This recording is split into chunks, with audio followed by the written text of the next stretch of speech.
Praise the lord. యేసుక్రీస్తు ప్రభు నామంలో మీకు అందరికీ వందనములు చెల్లిస్తున్నాను. దేవుని నామమునకు మహిమ కలుగును గాక.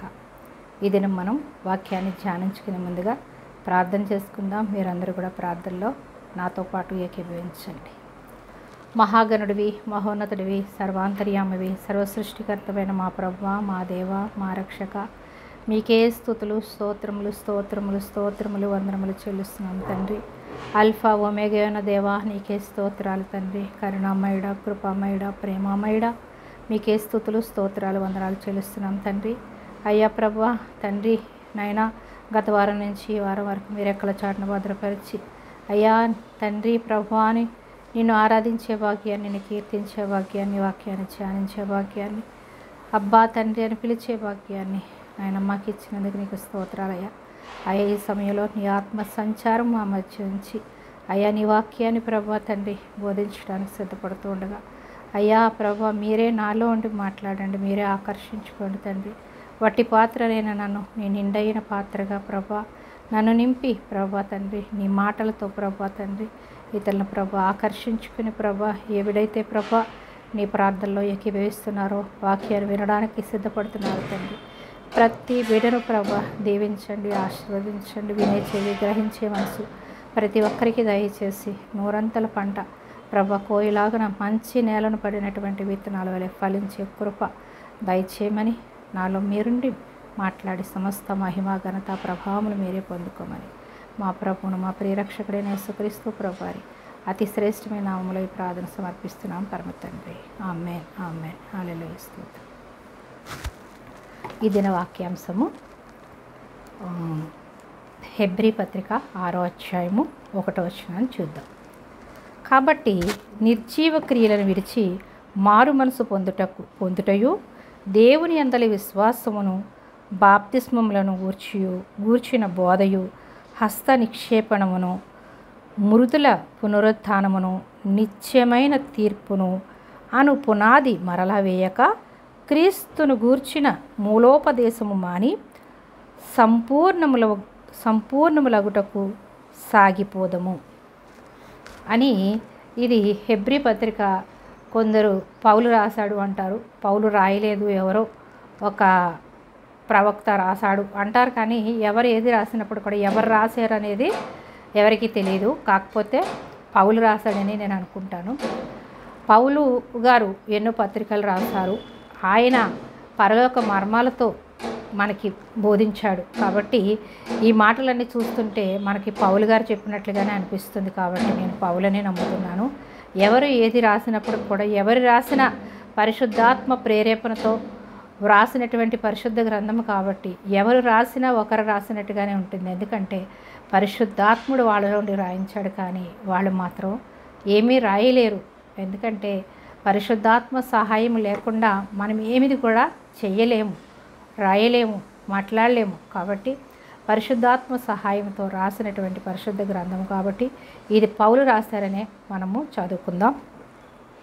అయితే హెబ్రీలకు రాసిన పత్రిక 6వ అధ్యాయం 1వ వచనంలో ఏం చూస్తున్నామంటే నిర్జీవ క్రియలను విడిచిపెట్టండి అంటున్నాడు. నిర్జీవ క్రియలు అనగా మనల్ని మనం హెచ్చించుకోవడం కానీ ఈ లోక సంబంధమైనటువంటి తలంపులు, ఆలోచనలు, పాత రోత జీవితాన్ని విడిచిపెట్టి మిమ్మల్ని మీరు హెచ్చించుకోవాలనేది కాకుండా మీరు జీవించాలి అని చెప్తున్నాడు. నిర్జీవ క్రియలు అనగా చూస్తాం మనము. నిర్జీవ క్రియలు అనగా స్పృహ లేకుండా, ఆలోచించకుండా, దేవునికి ఇష్టం లేని వాక్య వ్యతిరేకంగా మనము జీవించవద్దు, దురుద్దేశం లేకుండా ఉండాలి అని మనం తెలుసుకుంటాం. మరి ముఖ్యంగా ఈ దినం మనం నిర్జీవ క్రియలను విడిచి మారు మనసు పొందుటయు అనగా నిర్జీవ క్రియలు అనగా మనం చూస్తున్నాం స్పృహ లేకుండా, ఆలోచించకుండా, దేవునికి ఇష్టం లేకుండా, వాక్యానికి విరుద్ధంగా మీరు జీవించొద్దు అని మనకి పౌలు భక్తుడు చెప్తున్నాడు. అంటే గత జీవితాన్ని మనం మర్చిపోవాలి. పాత నిబంధన గ్రంథం అంతా ఏం చెప్పుద్ది, ఇది చేయొద్దు, అది చేయొద్దు, ఇలా ఉండొద్దు, అలా ఉండొద్దు అని మనకి నేర్పిస్తూ ఉంటుంది. అది ఎంతో భయంకరమైనటువంటి ధర్మశాస్త్రం. ఎందుకంటే ఏ మానవుడు కూడా పాటించలేడు. మోషేకి అగ్ని వంటి దేవుడు యెహోవా దేవుడు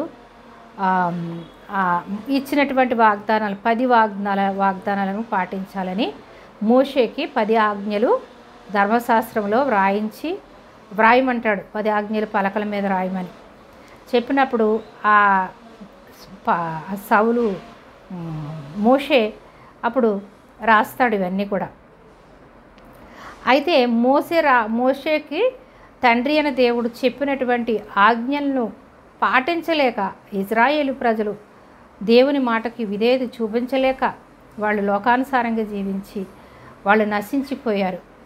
ఐగుప్తు దేశం నుంచి కానాను దేశానికి నడిపించినప్పుడు ఆ అరణ్య మార్గంలోనే ఎంతోమంది నశించిపోతారు. అయితే తర్వాత కూడా వాళ్ళు దారి తొలగిపోయినట్టుగానే ఉంటారు, మళ్ళీ విగ్రహారాధనలో పడిపోతారు. లోకానుసారంగా వాళ్ళు జీవించి దేవునికి ఉగ్రతకు గురైపోతారు.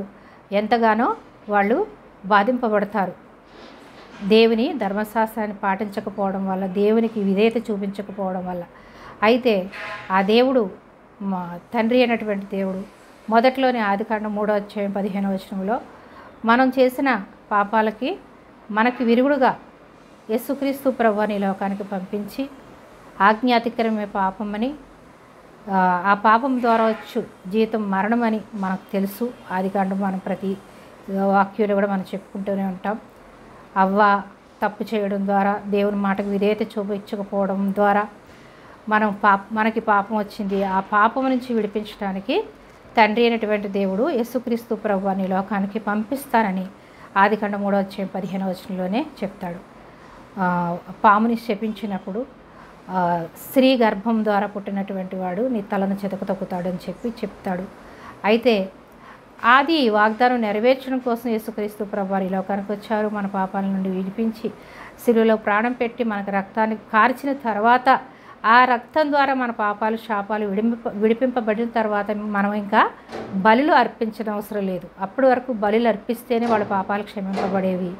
కాబట్టి ఎప్పుడైతే ఈ గొర్రెల రక్తం ద్వారా, మేకల రక్తం ద్వారా పాపక్షమాపణ లేదని ఆ తండ్రి గ్రహించి, వీళ్ళు ఈ విధంగా నాకు విధేయత చూపించలేక పడిపోయి వీళ్ళు మరణం అయిపోతున్నారు కాబట్టి ఇది కరెక్ట్ కాదు అని యేసుక్రీస్తు ప్రభువుని లోకానికి పంపించి మనందరి పాపాల నుంచి విడిపించడానికి ఆయన సిలువలో ప్రాణం పెట్టి రక్తం కార్చిన తర్వాత మనం ఇంకా ఆ పాపము కింద లేము. మనము బలులిక అర్పించిన అవసరం లేదు. కాబట్టి మనం ఇంకా ఆ బలులు అర్పిస్తూనే ఉంటాము, మేము ఇంకా ఈ లోకానుసారంగానే ఉంటాము అని మీరు అనొద్దు. ఇంకా గత జీవితాన్ని విడిచిపెట్టండి, ఈ యొక్క నూతన జీవితంలోనికి మీరు రండి. నూతన క్రియ అనగా యేసుక్రీస్తు ప్రభువారి రక్షణ సిలువలో ప్రాణం పెట్టడం ద్వారా మన పాపాలు క్షమింపబడ్డాయి. కాబట్టి మనం ఎప్పుడైతే యేసుక్రీస్తునందు విశ్వాసం ఉంచి మారుమనసు పొంది రక్షణ పొందుకుంటామో మన పాపాలన్నీ ఆయన సిలువలో మోసి భరించాడు, రక్తం ద్వారా మనల్ని కడిగి ఉన్నాడు. కాబట్టి మీరికి ఇంకా మేము ఆ పాపంలోనే, ఇంకా లోక సంబంధంగానే, ఇంకా ధర్మశాస్త్రంలోనే ఉంటామని ఆ గతాన్ని తలంచుకుంటూనే మీరు ఉండొద్దు. అవన్నీ కూడా నిర్జీవమైనవి. ఇప్పుడు మనం ఎలాగున్నాం, జీవము కలిగినటువంటి యేసు రక్తంలో మనం కడగబడి ఉన్నాం. కాబట్టి జీవము కలిగిన వారిగా మీరు జీవించండి, కానీ నిర్జీవ క్రియలు కలిగి ఇంకా మీరు ఆ గతంలోనే ఉండొద్దు, ఆ పాపంలోనే ఉండొద్దు. మిమ్మల్ని యేసయ్య రక్తంలో కడగబడ్డారు కాబట్టి మీరు జీవంలోనికి వచ్చారు. కాబట్టి జీవము కలిగిన మాటలే మాట్లాడండి, జీవము కలిగిన తలంపులే కలిగి ఉండండి, జీవాన్ని కలిగి జీవించండి, కానీ నిర్జీవ క్రియలను విడిచిపెట్టండి అంటున్నాడు. నిర్జీవ క్రియలు అంటే మనం తెలుసుకున్నాం కదా, స్పృహ లేకుండా, మనం ఆలోచించకుండా, అంటే స్పృహ లేకుండా అంటే గతాన్ని దేవుడు జయించేశాడు. ధర్మశాస్త్రాన్ని అంతటినీ కూడా యేసుక్రీస్తు ప్రభువారు నెరవేర్చేశారు. నెరవేర్చిన తర్వాత కూడా ఇంకా మనం ధర్మశాస్త్రంలోనే ఉండొద్దు. యేసయ్య మన అప్పుని మన రుణాన్ని తీసివేశాడు. అనగా ఇప్పుడు మనం ఎవరికైనా ఒక డబ్బు మనం అప్పు చేసామనుకుంటాం. చేసేసిన తర్వాత మన తరపున ఎవరో అప్పు తీర్చేస్తారు, మన వాళ్ళు, మన పేరెంట్స్ లేదా మన సహోదరులు వచ్చి మనకు అప్పు తీర్చేశారు అనుకుంటాం. అప్పు తీర్చేసానమ్మా, ఇంకా నీకు అప్పు లేదు అని చెప్పినప్పుడు మనం ఏం చేయాలి? అవునా అని చెప్పి థ్యాంక్స్ చెప్పి మనం నిశ్చింతగా ఉండాలి. అంతేకాకుండా లేదు నాకు ఇంకా అప్పు ఉంది, నేను అప్పు తీర్చాలి అనుకుంటున్నామంటే స్పృహ లేని స్థితిలో ఉన్నట్టే. మనము కళ్ళుండి చూడలేని స్థితిలో, చెవులుండి వినలేని స్థితిలో, హృదయం ఉండి గ్రహించలేని స్థితిలో ఉన్నట్టే కదా. పిచ్చివాళ్ళే కదా అలా చేస్తారు. నేను అప్పు తీర్చేశానమ్మా, నీకు ఇంకా అప్పు లేదు అన్నప్పుడు, లేదు నాకు ఇంకా అప్పు ఉంది, నేను అప్పు తీర్చాలి అంటుంటే దానికి అర్థం ఏంటి? పిచ్చివాళ్ళు చేస్తారు కదా. అంటే స్పృహ లేని స్థితిలో నిర్జీవ క్రియలు కలిగి జీవించొద్దు. అంటే చనిపోయిన వారిగా ఉండొద్దు. నిర్జీవం అనగా ఏంటి? మరణం. మన శరీరంలో ప్రాణం ఉన్నంతసేపే మనం ఇలా మాట్లాడుతూ ఉంటాం. ఎప్పుడైతే మన ప్రాణం పోతుందో మనం నిర్జీవులు, స్పృహ లేని వారిగా పడిపోతాం. అలాగే మనలో ప్రాణం ఉన్నప్పుడు మనం జీవం కలిగిన వారం కాబట్టి జీవం కలిగి జీవించండి. మీరు స్పృహ లేని స్థితిలో ఉండొద్దు. మృతమైన శరీరం, మృతమైనటువంటి తలంపులు కలిగి ఉండొద్దు. చనిపోయిన స్థితిలో మీరు ఉండొద్దు అని మనకి పౌలు గారు చెప్తున్నారు. కాబట్టి నిర్జీవమైనది అనగా, నేను వాక్యం చదువుతుంటే నిర్జీవమైనది అని ఉన్నదేంటి అని నేను చూసినప్పుడు దీని గురించి నేను చదవాలని బాగా ధ్యానించి నాకే అర్థం కాలేదు కదా. నిర్జీవమైనది అంటే తెలియని వాళ్ళు ఇంకా ఉంటారు కదా, దానికి తెలియచెప్పాలి అని చెప్పేసి దేవుని ప్రార్థించి నేను ధ్యానించి చెప్పడానికని నేను సిద్ధపడి ఉన్నాను. నిర్జీవ క్రియలు అనగా మృతమైనవి, స్పృహ లేనటువంటివి అని మనం చూస్తున్నాం. అంటే మనకి ఎవరైనా మన తరపున వచ్చి అప్పు తీర్చేసినా ఇంకా నాకు అప్పు ఉందంటే మనం ఎలాగున్నాం? చనిపోయిన స్థితిలో ఉన్నాం, మెంటల్గా ఉన్నాం. అలా స్పృహ లేని స్థితిలో ఉండకుండా నిర్జీవంగా, అంటే మృతమైనటువంటి వారిగా ఉండకుండా, చనిపోయిన వారిగా ఉండకుండా జీవం కలిగే వారిగా ఉండండి అని చెప్తున్నాడు. అయితే మనము ఎలా ఉండాలి? యేసయ్య మన తరపున వచ్చి మన పాపాలన్నీ, మన శాపాలన్నీ నేను మీకు నేను తీర్చేస్తాను. నేను సిలువలో మీ కొరకు ప్రాణం పెట్టడం ద్వారా ఆయన నా రక్తం అంతా మీ కొరకు చివరి బొట్టు వరకు మీ కొరకు కార్చిన తర్వాత మీ తరపున నేను మీకు రావాల్సినటువంటి నరక శిక్షను నేను తప్పించేశాను. మీ పాపాలన్నిటినీ నేను క్షమించేశాను. మీరు నా యందు విశ్వాసం ఉంచితే చాలు అని యేసయ్య ఈ లోకంలో 33.5 సంవత్సరాలు ఉండి 30 సంవత్సరాలు ఆయన మనుషుల దయలో, దేవుని దయలో ఎదుగుతూ ఉన్నాడు. 12 సంవత్సరాల వయసులో కూడా యేసుక్రీస్తు ప్రభువారు సువార్త ప్రకటిస్తారు. నా తండ్రి పని మీద ఉన్నాను అని మీకు తెలియదా అని తల్లిదండ్రులకు చెప్తాడు. తల్లిదండ్రులు ఎత్తుక్కుంటారు ఎక్కడికి వెళ్ళిపోయాడు అని చెప్పేసి. అలా అన్నప్పుడు నా తండ్రి పని మీద ఉండాలని మీకు తెలియదా అంటాడు. తండ్రి పనికి నెరవేర్చడానికి యేసయ్య వచ్చాడు కాబట్టి 33.5 సంవత్సరాలు ఆయన సువార్త ప్రకటించారు. పగలంతా సువార్త ప్రకటించడం, రాత్రంతా ప్రేయర్ చేయడం, తండ్రితో ఏకాంతంగా గడిపేవాడు. అలాగే మనము కూడా ప్రార్థన చేయాలి, పరిశుద్ధాత్మ దేవుని సహాయం అడగాలి. దేవుని మర్మాలను మాకు బయలుపరచు ప్రభువా, నీ వాక్య మర్మాలు నాకు బయలుపరచు ప్రభువా అని మనం అడిగినప్పుడు మనకి దేవుడు బయలుపరుస్తాడు. ఈ నిర్జీవ క్రియలు ఏంటి అని నేను తెలుసుకోవాలని నేను చదివి ధ్యానించినప్పుడు దేవుడు బయలుపరిచి ఉన్నాడు. కాబట్టి నేను మీకు చెప్పగలుగుతున్నాను. పరిశుద్ధాత్మ దేవుడు నాలో ఉండి మాట్లాడితే తప్ప మీరు ఆకర్షింపబడరు, మీకు అర్థం కాదు, నాకు అర్థం కాదు. కాబట్టి మనలో పరిశుద్ధాత్మ దేవుడు ఎప్పుడొచ్చాడు? యేసుక్రీస్తు ప్రభువారి లోకానికి వచ్చి శిలువలో ప్రాణం పెట్టి ఆయన మృత్యుంజయుడిగా 3వ దినాన లేచి ఎలాగైతే నేను లేపబడి పరలోకానికి ఎక్కిపోతున్నానో అలాగే మళ్ళీ నేను త్వరలో రానే ఉన్నానని యేసయ్య చెప్పి ఉన్నాడు. త్వరలో రావడం అనగా 2వ రాకడలో ఆయన మళ్ళీ తిరిగి రానే ఉన్నాడు. కాబట్టి మనం అందరం కూడా సిద్ధపడి ఉండాలి. యేసయ్య వస్తాడని నిరీక్షణ కలిగి ఉండాలి. కానీ మనం ఇంకా మృతమైనటువంటి శరీరంతో, మృతమైన ఆలోచనలతో, స్పృహ లేని స్థితిలో మీరు ఉండొద్దు. స్పృహ కలిగి జీవించండి.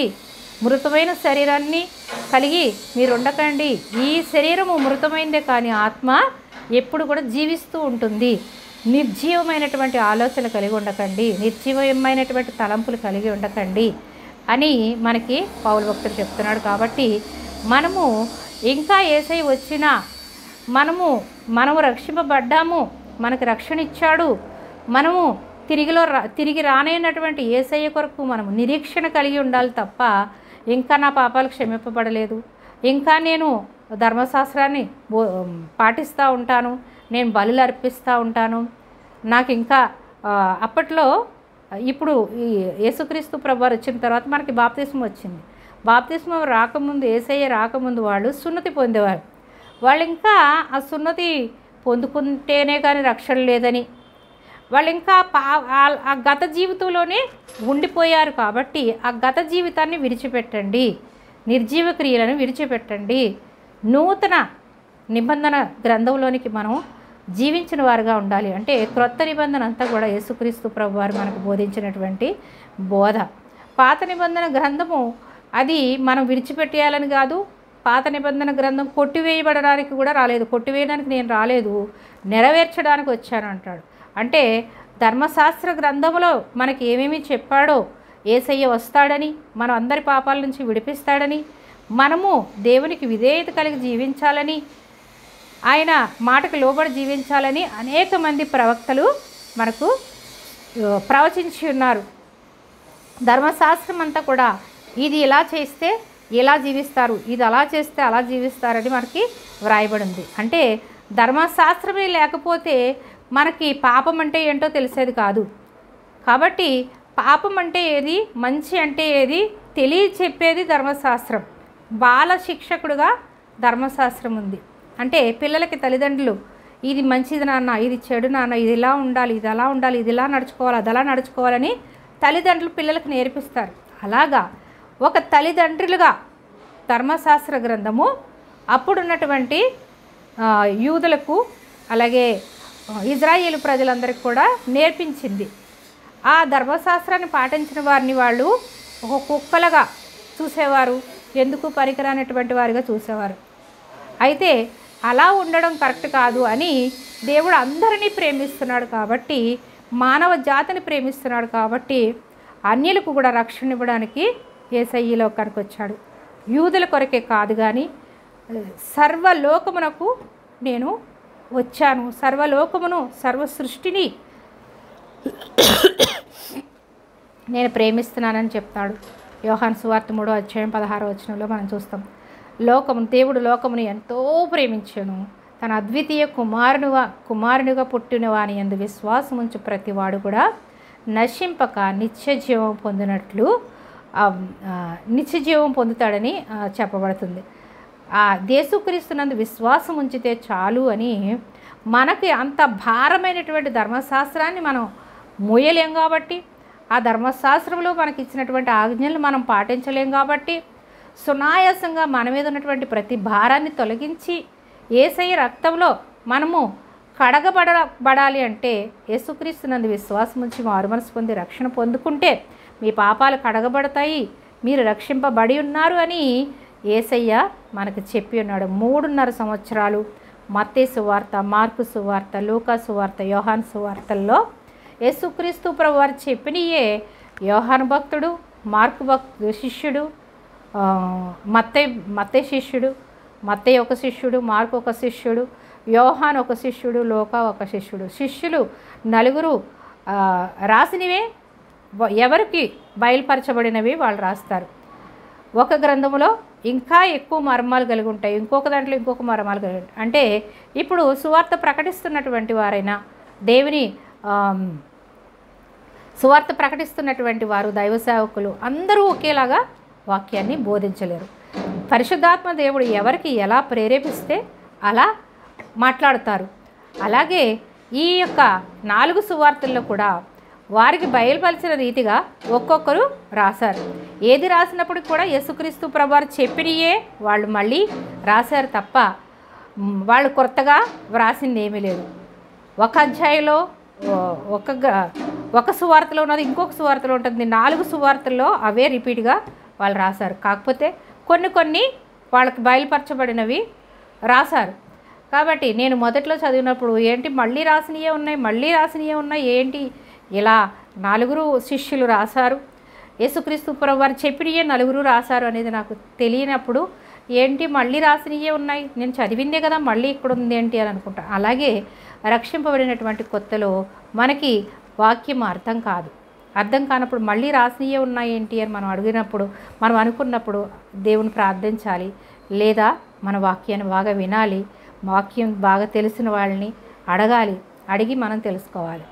అప్పుడు నేను మందిరానికి వెళ్ళే అవకాశం లేక వెళ్ళనిచ్చేవారు కాదు.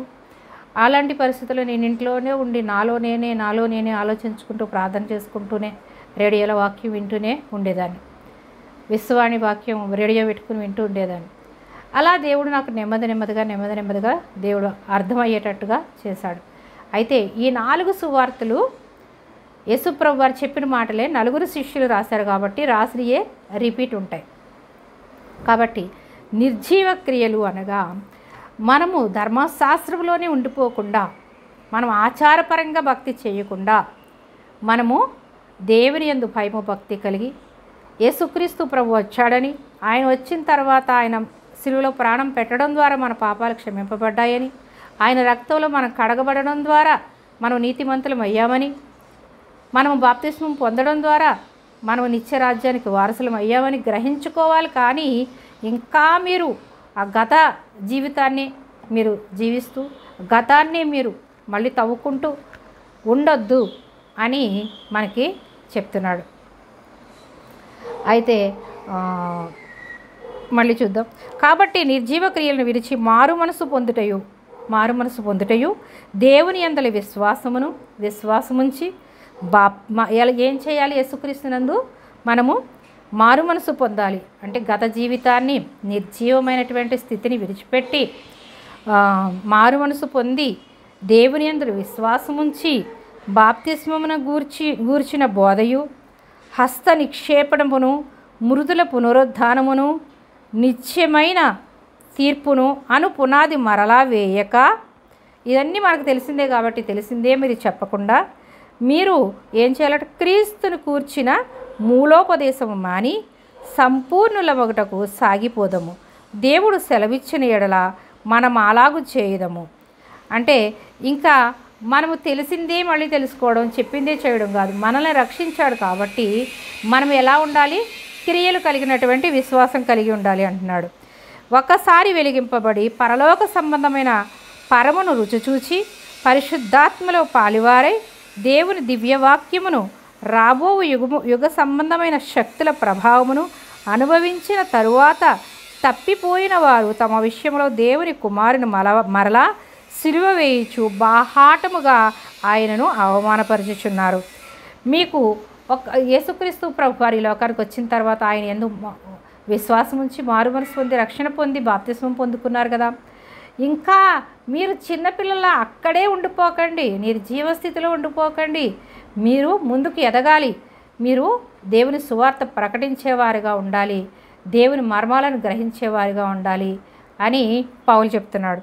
దేవుడు సెలవిచ్చిన ఎడల క్రీస్తుని గురించిన మూలోపదేశము మాని సంపూర్ణుల మగుటకు సాగిపోదు. సంపూర్ణులు అనగా మనము దేవుని సంపూర్ణతలోనికి మనము వెళ్ళాలి. అంటే దేవుణ్ణి ఆత్మతోనూ సత్యముతోనూ మనం ఆరాధించినప్పుడు మనము సంపూర్ణమవుతాం.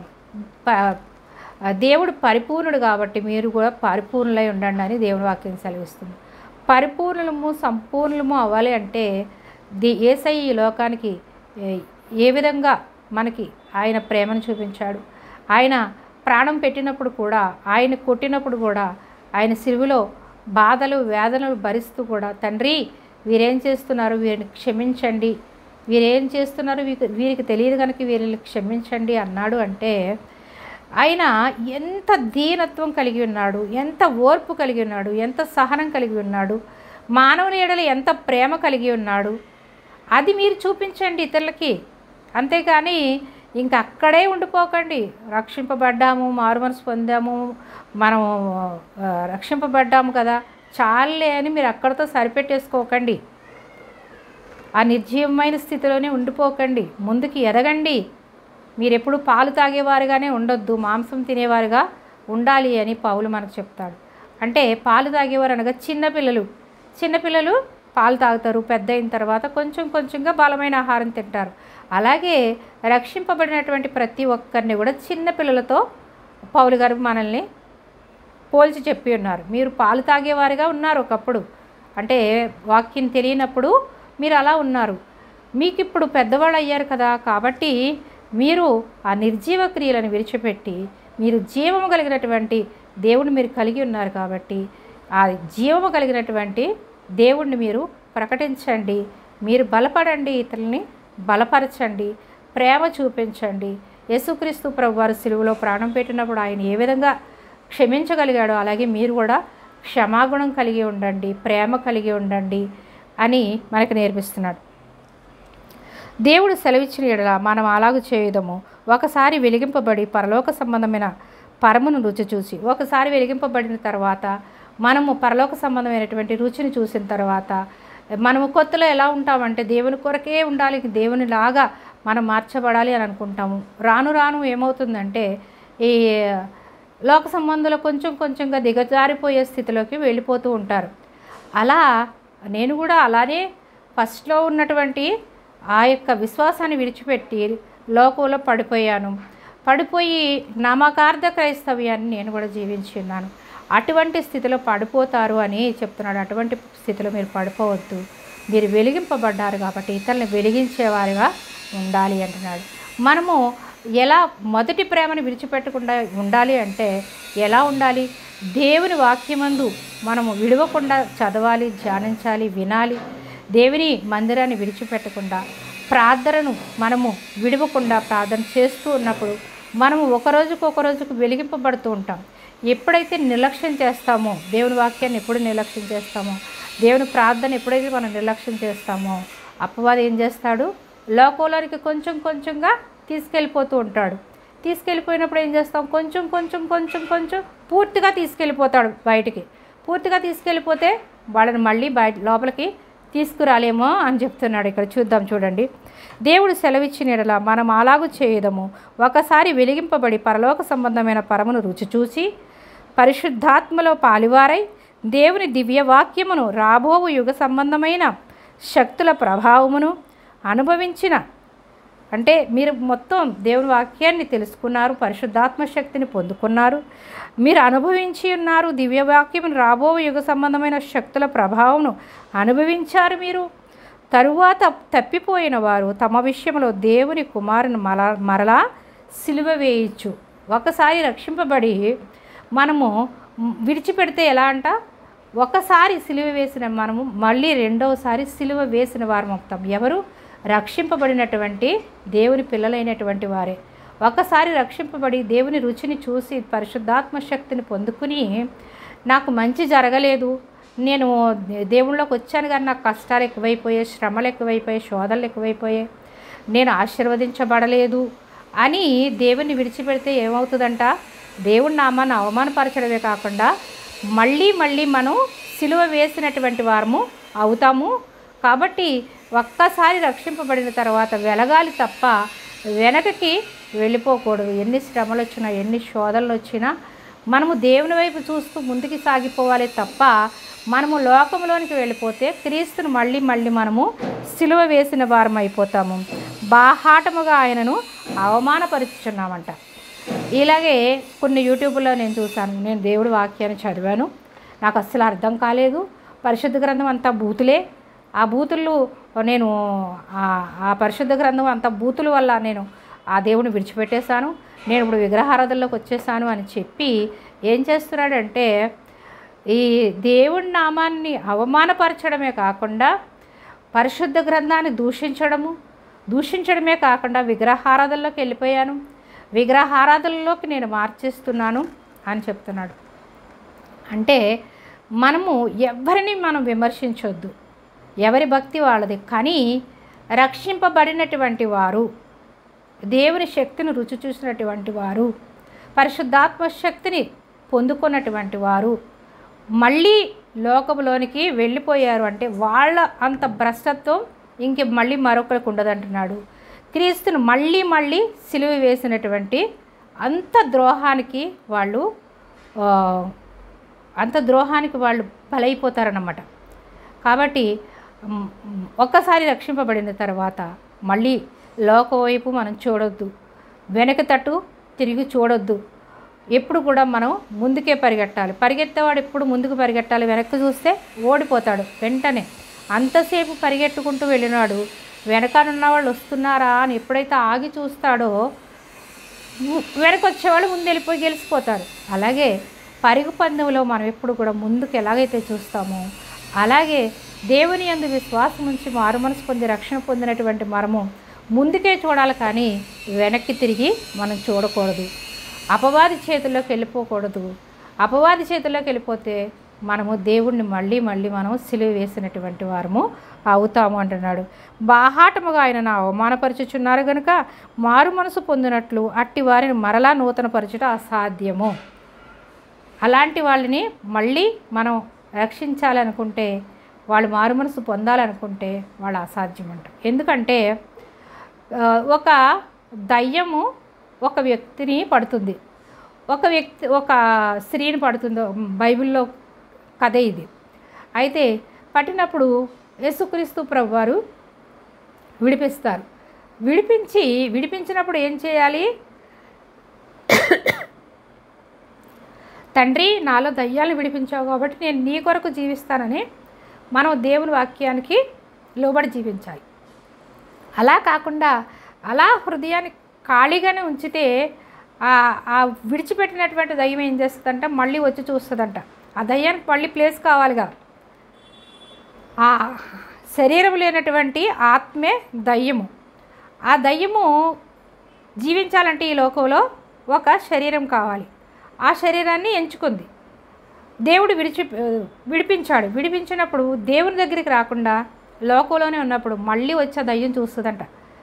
నాకు శరీరం లేదు కదా, విడిచిపెట్టిన ఆ యొక్క ఆత్మ ఖాళీగా ఉందేమో చూద్దాము అని వస్తే ఖాళీగా ఉన్నప్పుడు ఏం చేస్తుందంట, ఆ శరీరం ఖాళీగా ఉందని చెప్పి ఇంకొక 7 దయ్యాలను తీసుకొచ్చి ఆ 7 దయ్యాలు కలిసి 7 దయ్యాలు ఈ ఒక దయ్యం 8 కలిపి ఆ దయ్యాలు ఆవిడలోనికి వెళ్ళిపోతాయంట. అలాగే మనం ఎప్పుడైతే దేవుణ్ణి విడిచిపెడతామో ఆ దయ్యాలన్నీ కూడా వచ్చి వీళ్ళలోనికి బంధించేస్తాయి. ఇన్ని దయ్యాలు పట్టినటువంటి వాడిని మళ్ళీ మార్చడం అసంభవం. లోకంలోనికి వెళ్ళిపోయినటువంటి వాడిని మళ్ళీ మార్చడం అనేది అసంభవం అంటున్నాడు. మారు మనసు పొందినట్లు అట్టి వారిని మరలా నూతనపరచుట అసాధ్యం. ఎట్లనగా భూమి తన మీద తరచుగా కురియు వర్షము త్రాగి ఎవరి కొరకు వ్యవసాయం చేయబడినో వారికి అనుకూలమైన పైరులను ఫలించుచు దేవుని ఆశీర్వాదము పొందును. అయితే ముండ్ల తుప్పలు, మనము దయ్యాల గురించి మాట్లాడుకున్నాం, కానీ ఇక్కడ మళ్ళీ ఏం చెప్తున్నాడంటే ఆ హృదయం మంచి నేలగా ఉంది, ఒకప్పుడు మంచి పంట పండింది. పండినటువంటి ఏం చేసిందంట, వర్షమును త్రాగి ఎవరి కొరకు వ్యవసాయం చేయబడినో వారికి అనుకూలమైన పైరులను ఫలించుచు దేవుని ఆశీర్వచనము పొందును. అయితే దేవుళ్ళో ఉన్నంతసేపు దేవుడు ఆశీర్వాదాలు పొందుకుంటూ ఉంటారు. దేవుని సన్నిధి విడిచిపెట్టకుండా ఉన్నంతసేపు. ఎప్పుడైతే విడిచిపెడతారో అది ఎలా ఉంటుందంట, ఆ యొక్క మంచి పంట ఎలా ఉంటుంది, మంచి స్థలంలో మనం మంచి పంట వేసినప్పుడు మంచి పండుతుంది. దాన్ని బీడు భూమిలా వదిలేస్తే ఏం చేస్తుంది, దాన్ని చదును చేయకుండా వ్యవసాయం చేయకుండా బీడు భూమిలా వదిలేస్తే ఏమవుతుంది? ఇక్కడ అదే చెప్తున్నాడు. బీడు భూమి అనగా మనం రక్షింపబడి దేవుడిలో బలపడకుండా లోకం వైపు చూసినప్పుడు మనము ఎలాగైతే మళ్ళీ మనల్ని విడిచినటువంటి అపవాది ఎలాగైతే వాళ్ళలోనికి వచ్చేస్తుందో అలాగే వచ్చేస్తుందని దానికి అర్థమయ్యే విధంగా ఇక్కడ ఉపమాన రీతిలో చెప్తున్నాడు. అయితే ముండ్ల తుప్పలను గచ్చ తీగలను దాని మీద పెరిగిన ఎడల అది పనికిరానిదని విసర్జింపబడి శాపము పొందదగినదగును, తుదకది కాల్చివేయబడును. చూసారా, ఆ దేవుణ్ణి విడిచిపెట్టినటువంటి వ్యక్తి మళ్ళీ లోకంలోనికి వెళ్ళిపోతే వాడిని అనేకమైన దయ్యాలు పడతాయని చూసాము. అలాగే మంచి నేలగా మంచి పంట పండినటువంటి ఆ స్థలాన్ని, ఆ యొక్క పొలాన్ని మనం ఎప్పుడైతే చదును చేయకుండా మనం పట్టించుకోకుండా విడిచిపెడతామో అది గచ్చ పొదలు ముండ్ల తుప్పలు మొలుస్తాయి. మొలిచిన తర్వాత ఏం చేస్తున్నాడంటున్నాడు, పెరిగిన అది పనికి రానిదని విసర్జించి ఏం చేస్తాం, ఆ ముండ్ల పొదలన్నిటినీ మనం కాల్చేస్తాం. ఇంక ఇది పనికి రాదు ఈ స్థలంలో. ఈ ముండ్ల పొదలు మొలిచినటువంటి ఏం చేసుకుంటాం, ముండ్ల పొదలు మనం. కాబట్టి ఆ ముండ్ల పొదలు పెరిగినటువంటి ఆ స్థలాన్ని అంతటిని మనం ఏం చేస్తాము, కాల్చివేస్తాము. కాల్చివేయబడును అనగా మనము నిత్య నరకాగ్నికి వెళ్ళిపోతాం. దేవుణ్ణి మనము నిర్జీవ క్రియలను విడిచిపెట్టి దేవుళ్ళలోకి వచ్చిన తర్వాత మళ్ళీ వెనక్కి తిరిగి ఆ నిర్జీవ స్థితిని మళ్ళీ మనము కోరుకోకూడదు. ఆ గతించినటువంటి ఆ పాత రోత జీవితం వైపు మళ్ళీ మనము తిరిగి చూడకూడదు. తిరిగి చూసిన యెడల వాళ్ళని మార్చడం అసాధ్యం అంటున్నాడు. ఒక్కసారి రక్షింపబడి దేవుళ్ళలోకి వచ్చి మళ్ళీ వాళ్ళ లోకంలోకి వెళ్ళారనుకోండి, వాళ్ళని మార్చడం అసంభవం అంటున్నాడు. వాళ్ళు లోకంలో పడిపోయిన తండ్రి నన్ను క్షమించు, నేను మళ్ళీ తప్పిపోతున్నాను అని ఎప్పుడైతే దేవుని సన్నిధి విడిచిపెట్టకుండా, దేవుని వాక్యాన్ని విడిచిపెట్టకుండా, ప్రార్థన విడిచిపెట్టకుండా ఉంటారో, రక్షింపబడిన వారిలోనికి కూడా మళ్ళీ అపవాది చొరబడుతూనే ఉంటాడు. ఎందుకంటే వాళ్ళని లోకంలోకి తీసుకెళ్ళిపోవాలి, నిత్య నరకాగ్ని తీసుకెళ్ళిపోవాలని చేసేదే అపవాది. కాబట్టి అపవాది పని కాబట్టి మనం అపవాది చేతిలోకి వెళ్ళిపోతున్నా మనము దేవుని సన్నిధిని విడిచిపెట్టకుండా ఉంటే, మనం ఆ ప్రార్థనలో వాక్యంలో బలపడుతూ ఉంటే మళ్ళీ నీరు పెట్టబడినటువంటి పొలము ఎలాగైతే ఫలిస్తుందో అలా ఫలిస్తుంది. అలాగే దేవుని సన్నిధికి దూరం అయిపోయి, దేవుని వాక్యానికి దూరం అయిపోయి, దేవుని ప్రార్థనకి దూరం అయిపోతే ఆ యొక్క స్థలము చదును చేయకుండా, పంట పెట్టకుండా విడిచిపెట్టినటువంటి ఆ పొలము ఎలా అయితే బీడు భూమిలా మారిపోయి ముళ్ళ కంపలతో ఎలాగైతే నింపబడుతుందో, అలాగే మనము కూడా దేవుని విడిచిపెడితే అనేకమైనటువంటి అపవాది శక్తులన్నీ మనల్ని బంధించి దేవుని సన్నిధికి రాకుండా చేసేసి నిత్య నరకాగ్నికి తీసుకెళ్ళిపోతాడని ఈ వాక్యం ద్వారా మనం నేర్చుకుని ఉంటాం. ఆ కాల్చివేయడం అనగా నిత్య నరకాగ్నిలో పడవేయబడతా ఉంది. అలాగే దేవుని వాక్యం ఏం చేస్తుంది, రక్షింపబడినటువంటి వారు లోక సంబంధమైనటువంటి తలంపులు, లోక సంబంధమైనటువంటి ఆలోచనలు కలిగి మేము దేవుళ్ళో ఉన్నాము అనుకుంటూ మప్పె పెట్టుకుంటూ అపవాది తలంపులతో ఉన్నట్లయితే, లోక సంబంధమైనటువంటి తలంపుల్ని విడిచిపెట్టకుండా, లోక కోరికలను విడిచిపెట్టకుండా మనము నామకార్థ క్రైస్తవ్యాన్ని జీవిస్తూ ఉంటే వాళ్ళు సడన్గా వాళ్ళకి మరణం వచ్చిందనుకోండి, వాళ్ళు ఎక్కడికి వెళ్తారు? నిత్య నరకాగ్నికి వెళ్తారని ఉంది. అది ఎలా అంటే, ప్రభువా నీ నామం పేరట మేము అద్భుతాలు చేయలేదా? నీ నామం పేరట మేము ఎన్నో చేశాం కదా అని అడుగుతారంట. అడిగినప్పుడు దేవుడు ఏమంటాడంట, మీరెవరో నాకు తెలియదు అంటాడంట. అంటే మనము మోసపోకూడదు. మనము దేవుళ్ళో ఉన్నాం అనుకుంటూ నామకార్థ క్రైస్తవ్యాన్ని జీవిస్తే కూడా అపవాది మనల్ని పట్టి బీడు భూమిలా చేసేసి నిత్య నరకాగ్నికి తీసుకెళ్ళిపోతాడు. కాబట్టి నిర్జీవమైనటువంటి క్రియలు అనగా ఈ లోక తలంపులు, లోక ఆశలు, ఈ లోక కోరికలు, వీటన్నిటి నుంచి కూడా మనం విడిపింపబడి దేవుని ప్రేమ, శాంతి, సమాధానము కలిగి మనం జీవించాలి. గలతీ పత్రిక 5వ అధ్యాయం 16 నుంచి 22 వరకు చూస్తాం. లోక సంబంధమైనవన్నీ కూడా 16 నుంచి 21 వరకు చూస్తాం. 22వ వచనంలో ఉంటుంది, ప్రేమ, సాత్వికము, దీన మనస్సు కలిగి మీరు ఉండాలని, ఫలాలు, ఆత్మ ఫలాలను ఫలించాలని, ఫలములు ఫలించిన ప్రతి తీగను నరికి అగ్నిలో వేసేస్తాను అంటాడు. అలాగే మనం రక్షింపబడ్డామంటే మనం ఫలించాలి. ఎలా ఫలించాలి?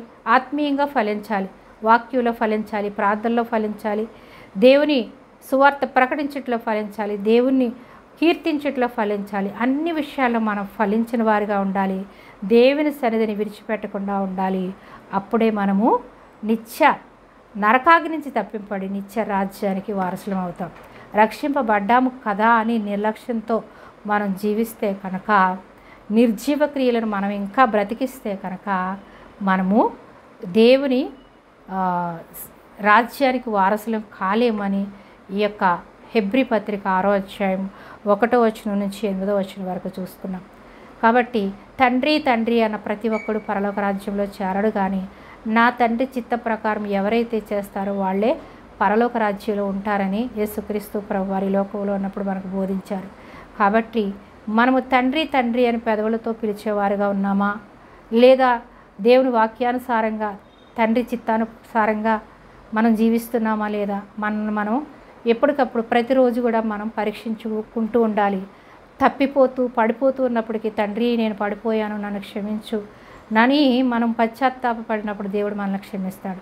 అంతేగాని పడిపోయిన మనం తప్పులు చేస్తున్నా ఆ తప్పును మళ్ళీ దేవుని దగ్గర ఒప్పుకోకుండా ఆ తప్పులు మళ్ళీ తిరిగి మళ్ళీ తప్పులు పాపాలు మనం చేస్తూనే ఉన్నామనుకోండి, మనకి మరణం ఎప్పుడొస్తుందో తెలియదు. కాబట్టి మనం నిర్లక్ష్యంతో ఉండకుండా నిర్జీవ క్రియలను విడిచిపెట్టి దేవుని చిత్తానుసారంగా దేవుని వాక్యానుసారంగా ఆత్మఫలాలను ఫలించేవారుగా జీవించాలని ఈ వాక్యం మనకి బోధిస్తుంది. కాబట్టి మనము హెబ్రీ పత్రిక 6వ అధ్యాయం 1వ వచనం నుంచి 8వ వచనం వరకు ఈ దినం నేర్చుకున్నాం. కాబట్టి దానిలో ఎన్నో అర్థాలు ఉన్నాయి.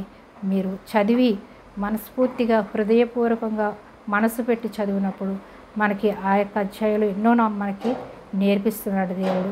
పరిశుద్ధాత్మ దేవుడు మనకు సహాయం చేసి నేర్పిస్తే తప్ప మన మనోనేత్రాలు వెలిగింపబడవు. కాబట్టి మన మనోనేత్రాలు వెలిగింపబడిన వారిగా మనం జీవించాలి. కానీ మన మనోనేత్రాలు మూసుకున్న స్థితిలో రక్షింపబడి కూడా ఉన్న ఎడల మనము నిత్య నరకాగ్నిని తప్పించుకోలేమని దేవుని వాక్యం సెలవిస్తుంది. కాబట్టి రక్షింపబడ్డాము అనుకుంటూ మనం నిర్లక్ష్యంతో అంధకారంలో చీకట్లో జీవించేవారిగా ఉండకూడదని మనకి ఈ వాక్యం మనకి నేర్పిస్తుంది. నిర్జీవ క్రియలు అనగా మనం చూస్తున్నాము స్పృహ లేని స్థితిలో మనం రక్షింపబడిన మనము వెలిగింపబడిన ఇంకా చీకట్లోనే ఇంకా అంధత్వంలోనే జీవించేదే నిర్జీవ స్థితి అని ఇది మనం నేర్చుకున్నాం. కాబట్టి దేవుని వాక్యం మనం అనుదినము చదివి ప్రార్థించి దేవుని సన్నిధిని విడిచిపెట్టకుండా మనము ఎప్పుడు కూడా మండేవారిగా ఉండాలి. కానీ ఆరిపోయిన స్థితిలో పడిపోయిన స్థితిలో మనం ఉన్న ఎడల మనము దేవుని రాజ్యానికి వారసులం కాలేమని మనం గ్రహించుకోవాలి. ప్రభువా అని ప్రతి ఒక్కడు పరలోక రాజ్యంలో చేరడు, కానీ నా తండ్రి చిత్త ప్రకారం ఎవరైతే చేస్తారో వాళ్ళే పరలోక రాజ్యంలో ఉంటారు అనగా ప్రేమ, సాత్వికము, వినయము, విధేయత కలిగి ఇతరులను ప్రేమించే మనసు మనకు ఉండాలి. యేసయ్య ప్రాణం ఆయన సిలువలో ఉమ్ములు ఊసిన ఆయన్ని సిలువ వేస్తున్న వారందరినీ కూడా క్షమించాడు. అలాగే మనకి క్షమాగుణం కలిగి ఉండాలి. కోపము, అసూయలు, ద్వేషాలు, కక్షలు వీటన్నిటిని మనం విడిచిపెట్టాలి. కోపం వల్లనే ఏం చేశాడు? కయ్యను హేబెల్ని చంపేశాడు. కోపమే కదా అనుకుంటాం. కోపము నరహత్యకు కూడా దారితీస్తుంది. చిన్న కోపమే కదా, చిన్న తప్పే కదా, చిన్న పాపమే కదా అని మనం సరిపెట్టుకుంటే ఆ చిన్నదే పెద్దదవుతుంది. చిన్న నిప్పే కదా అని మనం విడిచిపెట్టామనుకోండి, ఆ చిన్నదే పెద్దదై కాల్చివేస్తుంది. కాబట్టి చిన్న పాపాన్ని మనం మొదట్లోనే తెంచివేయాలి. చిన్న కోపాన్ని మనం మొదట్లోనే తీసివేయాలి. తీసివేయకపోతే ఆ చిన్నదే పెద్దదయ్యి మనల్ని కాల్చివేస్తుంది, మనల్ని నిత్య నరకాగ్నికి తీసుకెళ్ళిపోతుంది. కాబట్టి మనము ఏమి చేస్తున్నాం, ప్రతిదినం కూడా మన ఆలోచనలు ఎలా ఉన్నాయి, మన తలంపులు ఎలా ఉన్నాయి, మన ప్రవర్తన ఎలా ఉంది మనం ప్రతిదినం కూడా మనము గ్రహించుకోవాలి. మనల్ని మనం పరీక్షించుకోవాలి. ప్రార్థించి దేవుని యొద్ద నుంచి శక్తిని పొందుకుని అపవాది శక్తులన్నిటి మీద మనకి విజయాన్ని ఇచ్చి ఉన్నాడు. కాబట్టి మనము తెలుసుకుని అపవాది శక్తులన్నిటి మీద మనము విజయాన్ని కలిగి ఉన్నామని యేసు నామములో అపవాది క్రియలని లయమైపోవునుగా. కానీ ప్రతి దినము మనం గద్దించి యేసు రక్తమే జయమని మనము ప్రతి దినము కూడా మనం ప్రవచించి ప్రార్థించి దేవుని శక్తితో నింపబడి దేవుని రాజ్యానికి వారసులు అవ్వాలని మిమ్మల్ని అందరినీ కూడా మనస్ఫూర్తిగా కోరుకుంటున్నాను. ప్రార్థన చేసుకుందాం. మహాగణుడివి, మహోన్నతుడివి, సర్వాంతర్యామివి, సర్వసృష్టికర్తమైన మా తండ్రి, మా రక్షక, మీకే స్తుతులు, స్తోత్రాలు, వందనాలు చెల్లిస్తున్నాం తండ్రి. కరుణగల మా యేసయ్య, కృపగల మా యేసయ్య, నీకు స్తోత్రాలు. నీ కరుణగలస్తావు, నీ కృపగలస్తావు మా పేంచి అయ్యా నేను ఇచ్చే రాజ్యానికి వారసులుగా మమ్మల్ని చేసుకున్నావు తండ్రి, నీకు వందనాలు.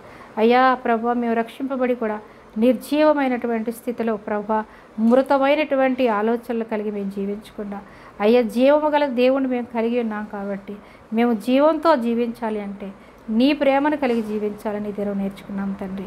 అయ్యా ప్రభా, సాత్వికము, ప్రేమ, విధేయత, వినయము నాయన తండ్రి కలిగి తండ్రి కోపాన్ని, ద్వేషాలను, అసూయలు, కక్షలను విడిచిపెట్టి నీ ప్రేమతో నింపబడి అయ్యా ప్రభు మేము జీవించాలని నేర్చుకున్నాం తండ్రి.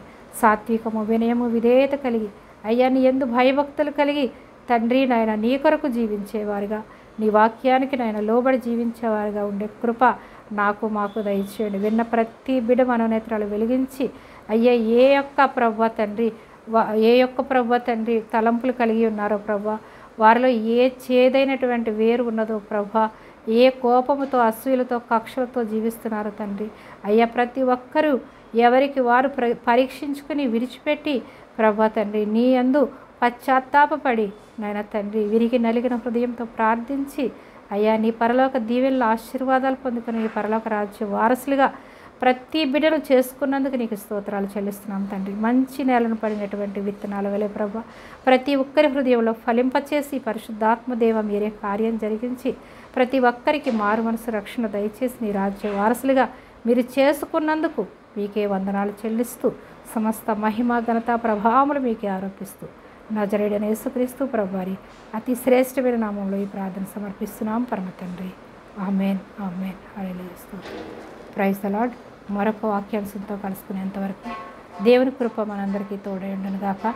తండ్రి అయినటువంటి దేవుని ప్రేమ, కుమారుడైన యేసుక్రీస్తు ప్రభువారి కృప, పరిశుద్ధాత్మ దేవుని అన్యోన్య సహవాసం ఇప్పుడు ఎల్లప్పుడూ సదా సకల పరిశుద్ధులతో, సంఘాలతో, మనతో, మన పిల్లలతో, మన దేశాలతో, దేశ నాయకులతో, ప్రపంచంలోని ప్రతి బిడ్డపైన దేవుని ఆత్మకృప మరించి మారు మనసు పొంది రక్షణ పొందుకోవాలని మనస్ఫూర్తిగా దేవుని ప్రార్థిస్తున్నాను. మీరు కూడా ప్రార్థించండి. ఆమేన్. Praise the lord.